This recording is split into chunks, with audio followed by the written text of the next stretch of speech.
Осы жерге отырғаныма 25 жыл болды, 25 жылдан бері. 25 шеге қағатын адам жоқ мына. Бәріміз осындай инвалидпіз. Ана қызымның да өз алдына бір бөлек бөлме керек. Жүріп жатырмыз, балам далаға тастаймын, ауру екен деп. Тастай алмаймын. Өзім ыстығына да, суығына да тоңып көріп жүріп жатырмын осыларды әйтеуір.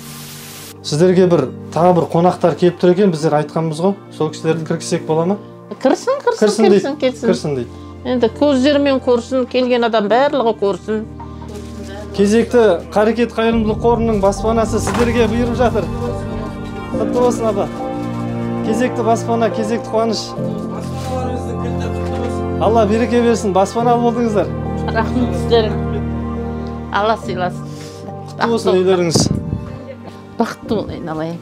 Алла сыйласын, бақытты болыңдар. Еңбектерің жемісті болсын, абыройлы болыңдар. Күткен жоқпыз бұндай қуаныштыны. Қуанышымда шек жоқ, айтып жеткізе алмаймын. Қуанып жатырмын. Армандап жүредік қанша күннен бері. Осы екі кішкентайдың үлкен үйде өскенін. Біз көрген қиындықты көрмесін екен деп тіледік. Бірінші Алланың арқасы, екінші өздеріңіз Гүлмира Мұханқызына, Мадияр ағамызға рахмет. Осындай мұқтаж жандарға беріп, ары қарай жалғаса берсін. Рахмет сіздерге.